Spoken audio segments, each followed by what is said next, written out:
Quero agradecer a oportunidade de estar aqui novamente, a Jesus, ao nosso Pai, Deus, ao meu mentor espiritual e ao mentor de cada um de vocês que hoje organizaram esta reunião, esse encontro, esse estudo.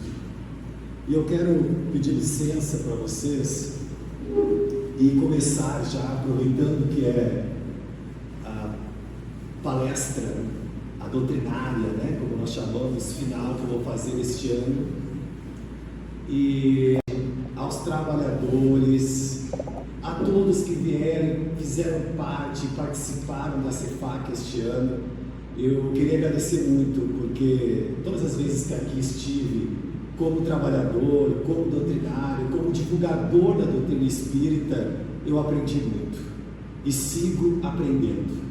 Muitos foram os aprendizados aqui no anexo, muitas foram as contribuições para o meu processo evolutivo. Então eu queria agradecer muito a todos que vieram, agradecer a casa, os trabalhadores, a todos que nos recebem com tanto amor e com tanto carinho, aos trabalhadores encarnados e desencarnados.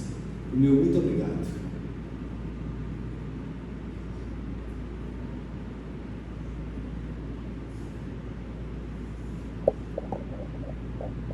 E nesse clima de fim de ano, que nós costumamos fazer nossa balança, né? O ideal seria que nós fizéssemos essa balança de como foi e como está o nosso processo evolutivo. É com muito carinho e com muito amor que o tema que eu separei para nós hoje é sobre o Evangelho segundo o Espiritismo. É sobre este livro.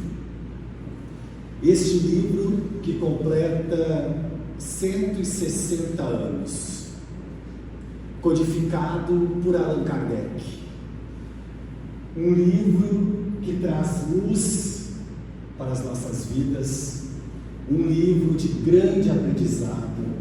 Nós vamos agora descobrir ao longo da doutrinária o motivo desta obra, a importância desta obra em nossas vidas e para o entendimento do Evangelho de Jesus. Então, para aqueles que já conhecem, todos convidados a mergulharmos nesta obra. Para quem não conhece, vamos juntos descobrir os seus benefícios e a importância de ter sempre por perto esta grande obra. E mais do que ter por perto, e mais do que ler, né? Pouco a pouco tentar praticar essa moral, a moral do Cristo, interpretada por espíritos de luz, por espíritos que já estão em outro grau evolutivo, que já compreenderam o recado e que estão nos ensinando para que nós também possamos evoluir. E lá na introdução do livro, e para cada um chega num momento diferente, para cada um tem um contato, mas ele chega.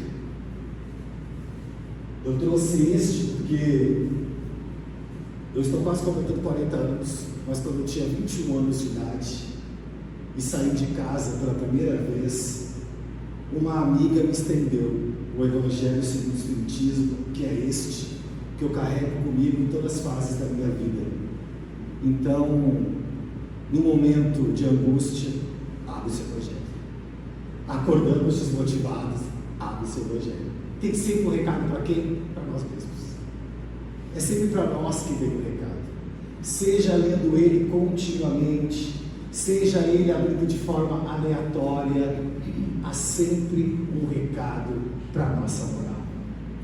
E é através desse estudo que nós vamos compreendendo o porquê que estamos aqui, qual é o nosso dever, o que devemos fazer diante de tantas situações difíceis.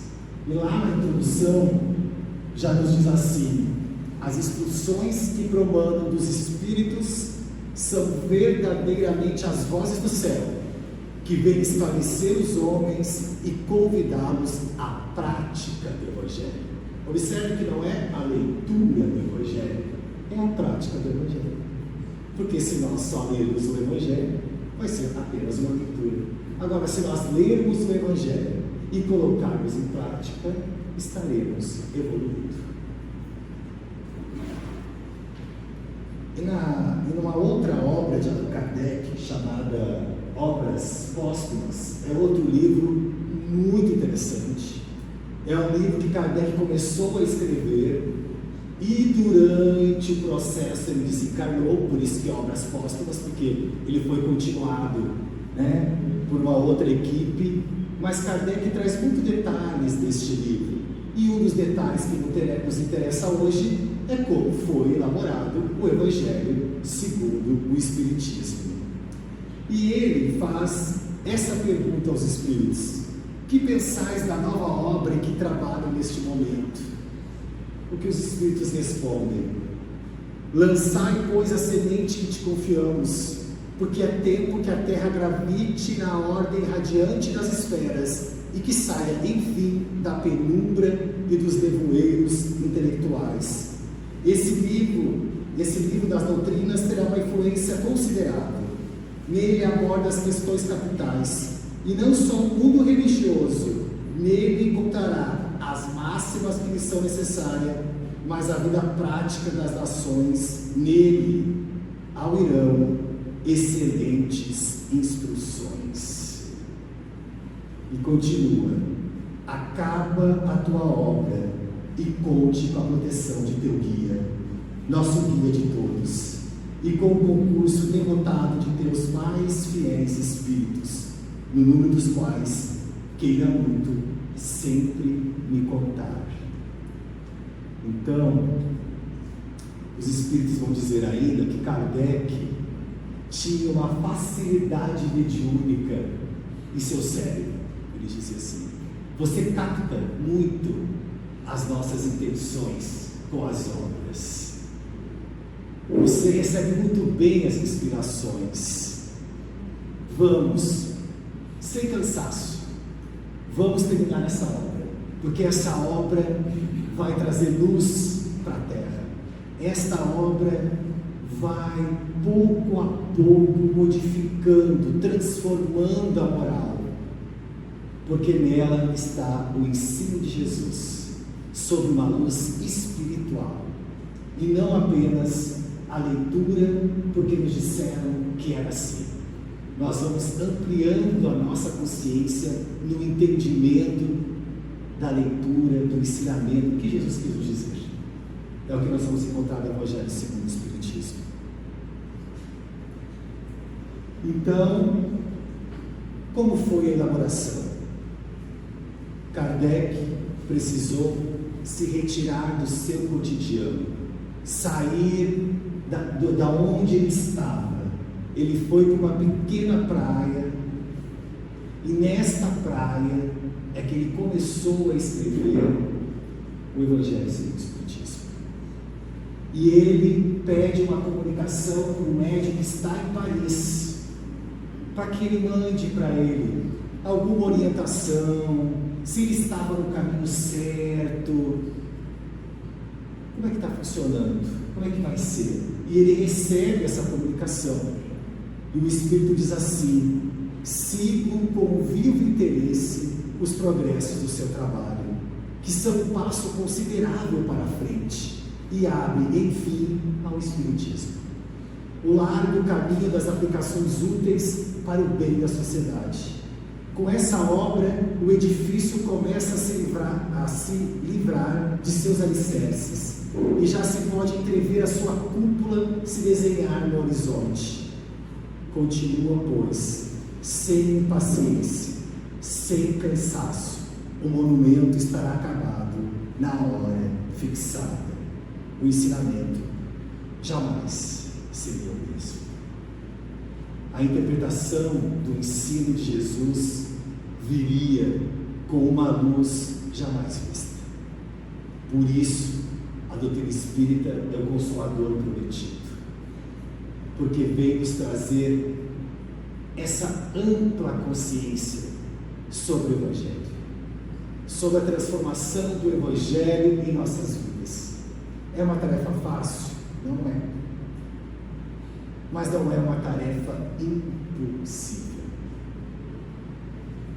Então, muitas foram as perseguições, e os Espíritos dizem: eis a hora que se aproxima em que será preciso declarar abertamente o Espiritismo por aquilo que ele é, e mostrar a todos onde se encontra a verdadeira doutrina ensinada pelo Cristo.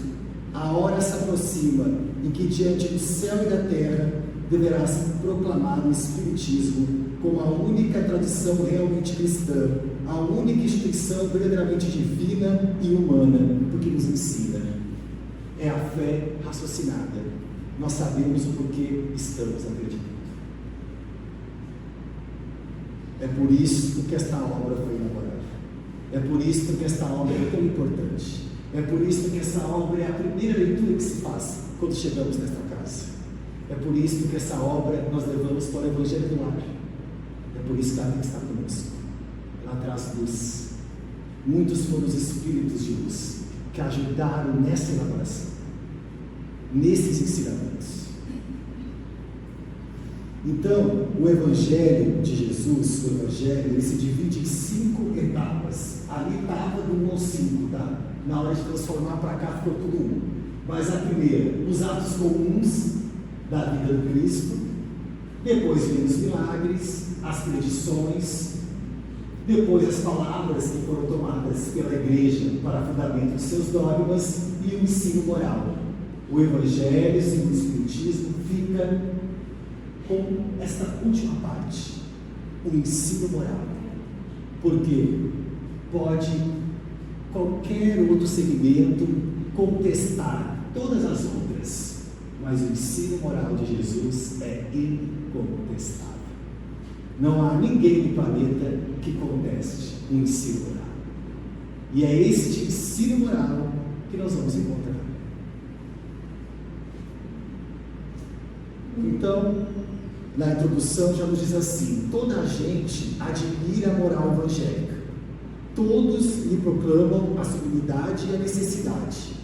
Muitos, porém, assim se pronunciam por fé, confiados nos que ouviram dizer, ou firmados em certas máximas que se tornaram repetitivas. Ou seja, nós sabemos do Evangelho, daí nós pegamos a parte que nos contaram e assim nós ficamos.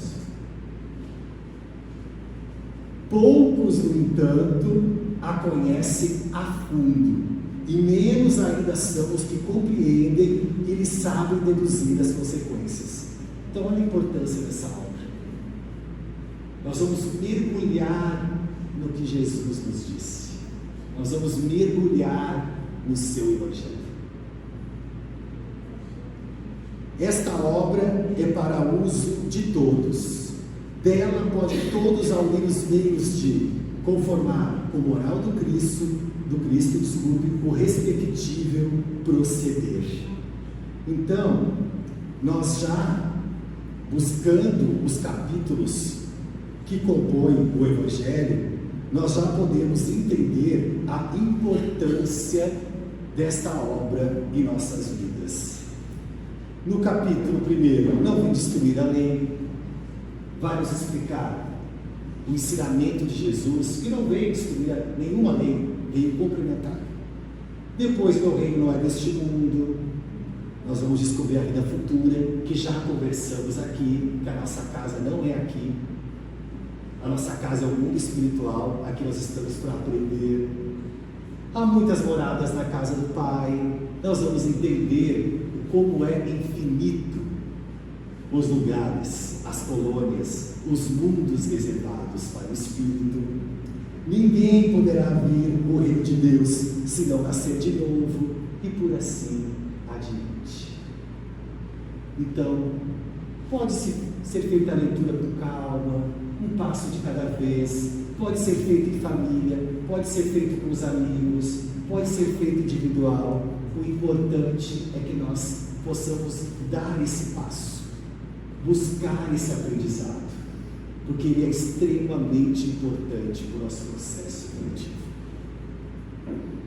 Graças às relações estabelecidas doravante e permanentemente entre os homens e o mundo invisível, a lei evangélica que os próprios Espíritos ensinaram a todas as nações, já não será letra morta, porque cada uma compreenderá e se verá incessantemente compelido a pô-lo em prática, a conselho de seus guias espirituais. Olha que interessante o que diz aqui na introdução, que quando nós estamos lendo o Evangelho, o nosso próprio guia espiritual, o nosso mentor espiritual vai nos intuindo do que nós devemos fazer. É um instrumento. Após a leitura, a gente consegue acalmar o coração e entender qual é a melhor atitude que nós temos a tomar. E acredite, acalma mesmo. Quem tem essa prática sabe. Porque muitas vezes nós nos precipitamos numa decisão. Nós não pensamos antes de tomar aquela decisão. Nós vamos lá automaticamente, por um impulso, por uma vontade, fizemos. Se nós, pelo menos, parássemos um pouco, abríssemos o Evangelho, nós entenderíamos qual é o passo necessário naquele momento.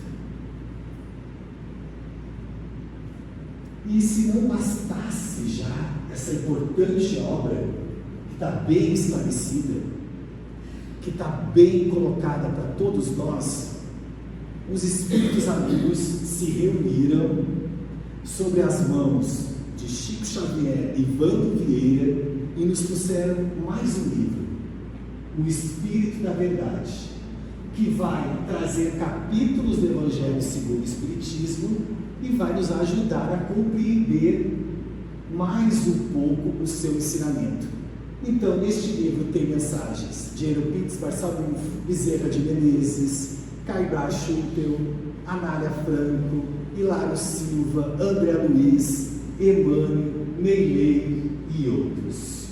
E eles dizem assim, porque eles assinam esse texto: estudando a mensagem libertadora, eles falam diretamente para Jesus, mestre, estudando a mensagem libertadora de Allan Kardec e o Evangelho segundo o Espiritismo, nós, os companheiros desencarnados, de quantos se encontram ainda em rude lições na escola física, escrevemos este livro em teu nome, para nos ajudar. Então, se fica alguma dúvida, esse livro nos ajuda. E o primeiro capítulo vem com Bezerra de Menezes. Ele nos diz assim, um resuminho do primeiro capítulo: problemas do mundo. Ele cita o capítulo 6 do Evangelho, no item 5, e nos diz: para extinguir a chaga da ignorância, que acalenta a miséria, para dissipar a sombra da cobiça, que gera a ilusão, para exterminar o monstro do egoísmo, que promove a guerra, para anular o verme do desespero, que promove a loucura, e para remover o charco do crime, que carrega o infortúnio. O único remédio eficiente é o Evangelho de Jesus no coração do homem. Não existe outro. Nós não vamos encontrar a calma, nós não vamos encontrar a paz, nós não vamos encontrar esse mundo tão feliz que todos nós queremos sem a prática do Evangelho. Por isso a importância de descobrir o Evangelho, de estudar o Evangelho e de trazer o Evangelho para os nossos corações.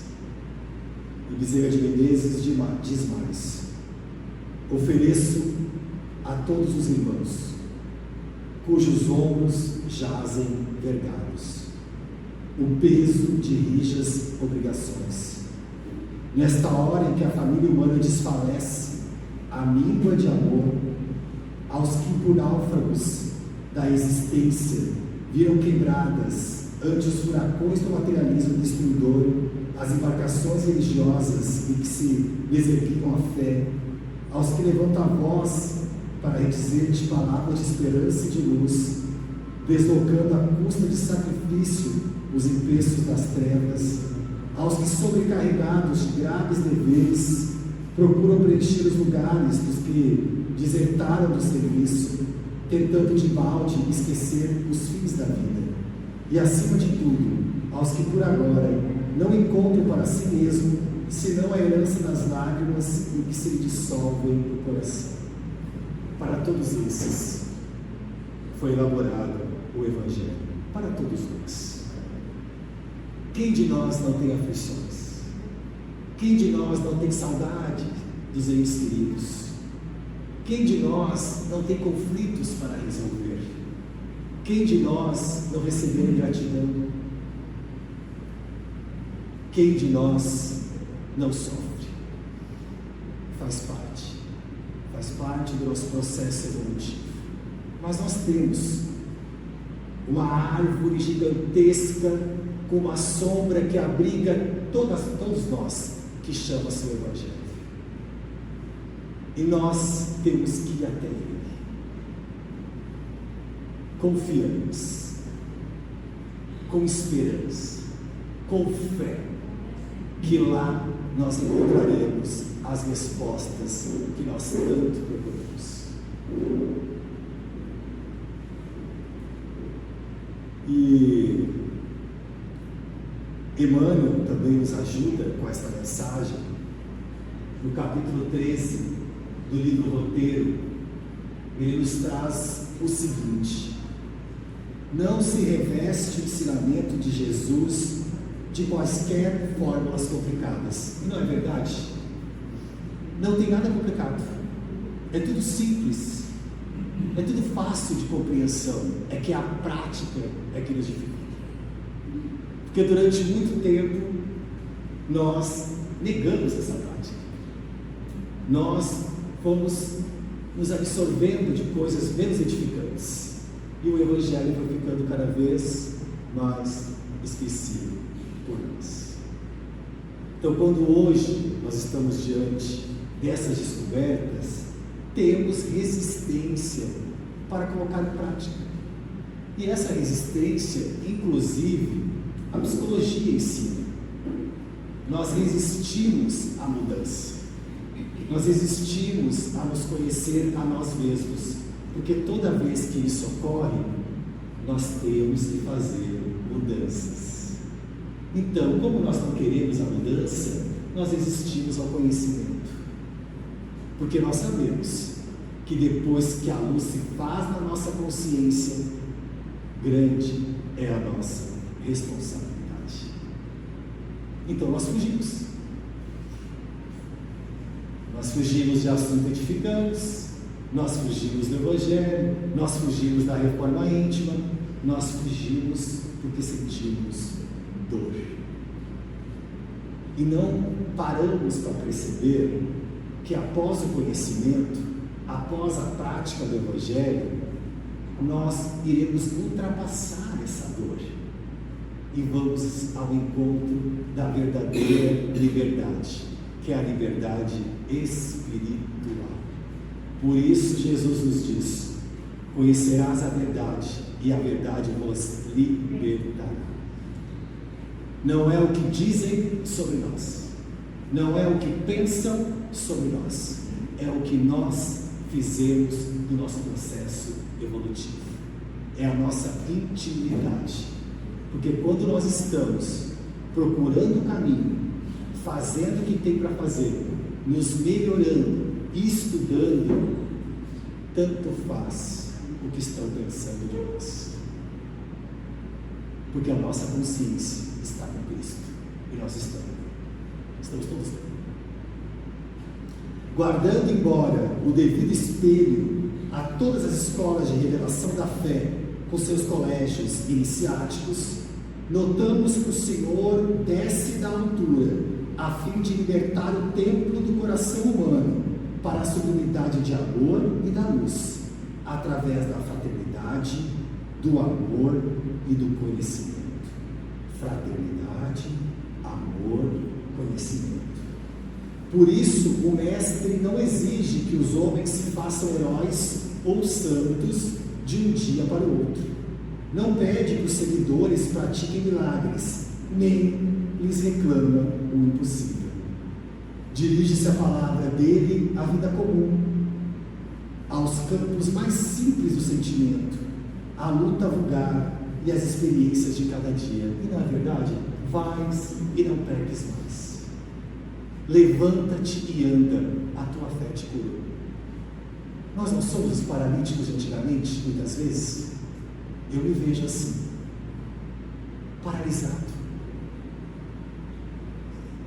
deixando muitas vezes que emoções e sentimento tome conta dos nossos corações, sendo que nós somos espíritos imortais. Estamos aqui aprendendo.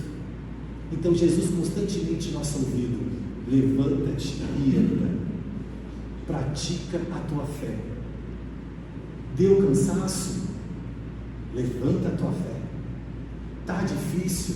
Ergue a tua fé, porque é a esperança que nos faz levantar todos os dias e acreditar nessa vida futura, nessa vida melhor que vai começar a partir de nós. Porque sem a fé, sem a esperança, o que iremos fazer? Não tem. Fica tudo sem explicação. Fica difícil lidar com várias situações. Então é Jesus falando no nosso íntimo constantemente. Só que muitas vezes nós não queremos ouvir. Nós fechamos os ouvidos e tomamos situações precipitadas, porque eu sei e ponto. A ignorância, o orgulho, o eu sei tudo e pronto, não preciso aprender mais nada. Mas não é assim. Nós vamos aprender a vida inteira, eternamente, e não vamos parar nunca. Dirige-se a palavra dele à vida comum, contrariamente a todos os mentores da humanidade que viviam até então entre mistérios religiosos e dominações políticas. Convive com a massa popular, convidando as criaturas a levantar o santuário do Senhor nos próprios corações. Emmanuel mais uma vez nos dizendo a verdade. E não era assim. Os líderes religiosos sempre numa tribuna muito grande, afastada do povo, sempre muito bem, obrigado a eles, né? Porque o povo não. Aí vem Jesus no meio do povo, simples, nasceu com a manjedoura, pais pobres, vida pobre, e nos traz essa grandiosidade do Evangelho, essa riqueza de ensinamento, humilde, simples, com o povo, com aqueles que ninguém jamais ousaria acertar. Jesus flertou, comeu, ficou, amparou, e ainda continua. E nós ainda temos a ousadia de fazer acepção de pessoas. Essa não, essa aqui pensa diferente. Nós fizemos.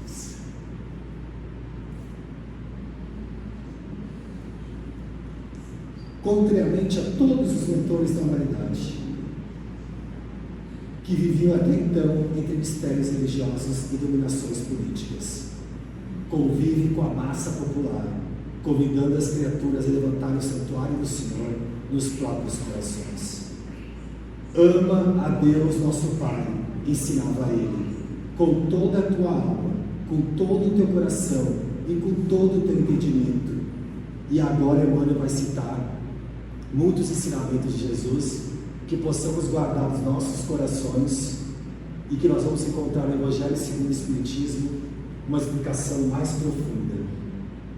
Amar o próximo como a ti mesmo, disse Jesus. Perdoa ao companheiro quantas vezes se fizerem necessárias. O perdão liberta. Empresta sem aguardar retribuição. Nós já conseguimos. Ora por aqueles que te perseguem e caluniam. Nós já conseguimos. Ajuda os adversários. Nós já conseguimos. Não condenes para que não sejas condenado. Tudo coisa simples, mas nós temos que pensar, já colocamos em prática. A quem te pedir a capa, cede igualmente a túnica. Se alguém solicita a jornada de 1000 passos, segue com ele 2000, sem cansaço. Não procures o primeiro lugar nas assembleias, para que a vaidade te não tente o coração. Quem se humilha será exaltado. Ao que te bater uma face, oferece também a outra. Bendize aquele que te amaldiçoa, manda a luz. Liberta e serás libertado. E Emmanuel segue: dá e receberás. Nós já conseguimos, porque a gente quer muito. A gente pede, mas nós doamos também.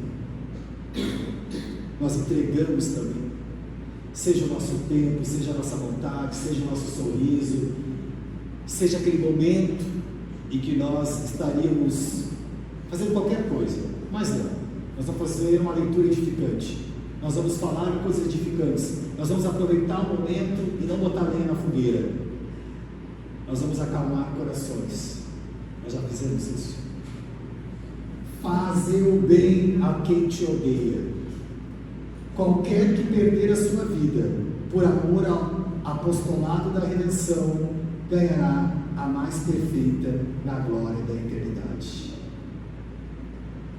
Porque Jesus em nossos corações, meu reino não é deste mundo. Então, sem paciência com a terra. A terra é o que nós fizemos dela. E aqui, como nós falamos antes, é uma escola, é um hospital, é a nossa passagem por aqui. Deixai os mortos o cuidado de enterrar os seus mortos. Nós já conseguimos. Nós já conseguimos entender que ninguém morre, que o Espírito é eterno, que nós estamos apenas num corpo e que ele tem um tempo e que depois estaremos em corpo espiritual continuando a nossa trajetória? Ou nós estamos ainda lidando como se morreu? Chorando em vez de saudade, chorando porque achamos que os nossos entes queridos que partiram primeiro, nós não veremos mais. Pensamos assim? Na nova era, na era espírita cristã, estão todos conectados com nós, através do amor, porque o que a doutrina espírita nos ensina é que o amor une todos os corações e todos os espíritos, seja aonde eles estiverem. Pai, mãe, filho, estão todos conectados por amor. E nós podemos nos comunicar através da prece, através do bom pensamento, através das coisas boas. Nós estamos em comunhão com todos os nossos entes queridos que já partiram. E eles estão desejando o melhor para nós, aonde eles estiverem. Não precisamos saber aonde, local. O que nós temos que saber é que eles estão vivos. É o maior ensinamento da doutrina espírita. Ninguém morre. Veio nos trazer luz sobre essa reflexão. Seguindo Emmanuel, resplandeça a tua luz. Nós já conseguimos. Tem bom ânimo. Bom ânimo. Está difícil. Bom ânimo. É o que Jesus nos ensina. A resposta ainda não chegou. Bom ânimo. Ela vai chegar. Nós temos que confiar. Quem acredita em Deus confia o tempo todo. Porque sabe que o Pai nunca nos desampara. Se pretendes encontrar-me na luz da ressurreição, nega a ti mesmo. Alarga-te sob o peso da cruz dos próprios deveres e segue-me os passos do Calvário de suor e sacrifício que precedes os júbilos da aurora divina. É o que nos espera, a aurora divina. E diante desses apelos, gradativamente há 20 séculos, calam-se as vozes que mandam revidar e ferir. Acabou. Chega de revidar, chega de ferir, diz Emmanuel. E é a palavra do Cristo acima de editos e espadas, decretos e encíclicas, sobre sempre e cresce cada vez mais na acústica do mundo, preparando os homens e a vida para a soberania do amor universal. Este é o nosso rumo, este é o nosso caminho, e é esta mensagem para todo sempre, para o Natal e para todas as datas, o amor universal. Porque é desta forma que nós vamos evoluir, crescer, buscar estudar, buscar o Evangelho, buscar a vida e essa eternidade que nós já descobrimos com a codificação que ela existe e está aí para todos nós. Muito obrigado mais uma vez a todos vocês. Um bom fim de ano, muita luz, muito estudo, muito de Jesus no coração e do Evangelho na consciência. Muito obrigado a todos.